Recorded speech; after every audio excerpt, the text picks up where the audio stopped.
Welcome everybody to this week's edition of Valpo Women's Basketball Weekly. I'm Brandon Vickery with you. Glad to be joined by the head coach of Valpo, Mary Evans, as we look back at a close overtime loss on Friday against Indiana State and then a lopsided win over Evansville on Sunday afternoon. Let's start with Sunday, Coach, and it was a chance to see your team experience a successful day. You rang the bell with the team after the game. Just what was it like to see your team enjoy a day like that? It was fantastic. I mean, I'm so excited for them because I think that they work really, really hard. And they come in and they do everything that we ask of them. And to see them finally put a full 40 minutes of basketball together, which is something we've been talking about all season long, and to see the result and for them to gain confidence in that was just a really exciting thing. They deserve it.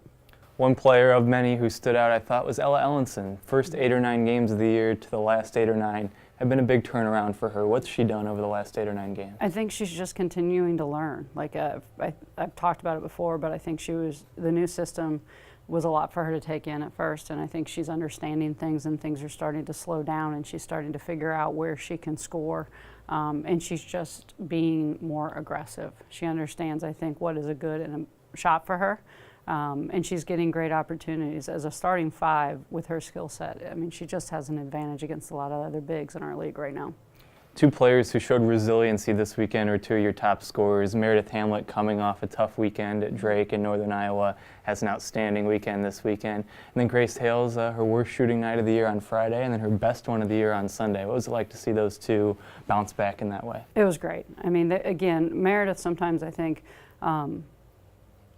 when she's struggling, can kind of get into herself a little bit. And I think she got out of that, and she came and she approached the weekend, and I told her to continue to be aggressive and try to continue to find her shots. And that as she's trying to learn how to fit in this system, I didn't want her to lose her aggressiveness. And I thought she did a great job this weekend of being aggressive and taking good shots and driving the basketball and getting her teammates involved. And she's a really, really talented offensive player, and so it's just sometimes I think she's struggling on when to go and when not to go and when to shoot it and when to pass it.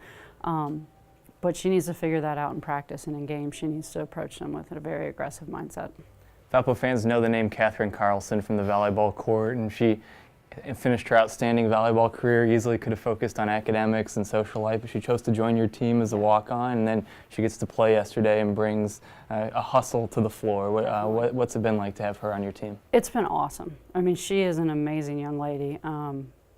Karen had a really great one for the last 4 years, and I'm excited to just have her be a part of our team.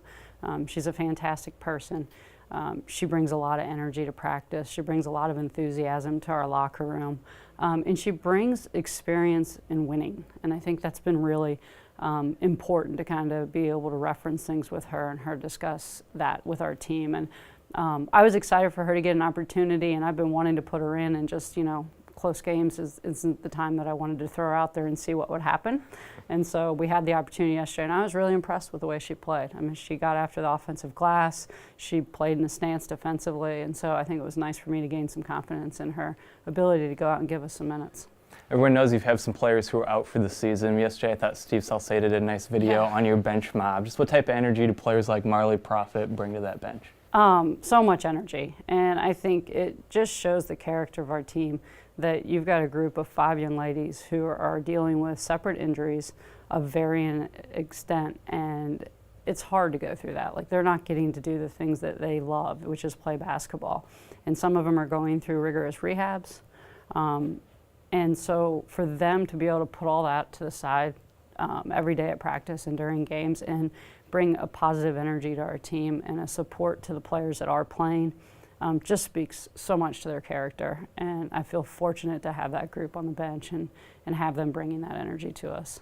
Now we look ahead, a trip to Southern Illinois on Friday against a team that is off to a surprisingly slow start to conference play, and they'll be hungry on Friday night. Then you face the Missouri State team that's off to an outstanding start to conference play. What are your expectations from these 2 teams? As it is every weekend, we're going to get ourselves prepared mentally and physically through the course of the week. We're going to get on the bus and we're going to get over there, and our goal is to play Valpo basketball for 40 minutes and see and see where the cards fall. And I'm excited for it. Any road trip is hard in this league, but it's another opportunity to play basketball. It's another opportunity to learn and grow for our players, and I'm looking forward to getting back out on the road with them. Valpo look to make it back-to-back wins. The game begins at 6 o'clock on Friday night at Southern Illinois. For all the latest in Valpo basketball, check out valpoathletics.com.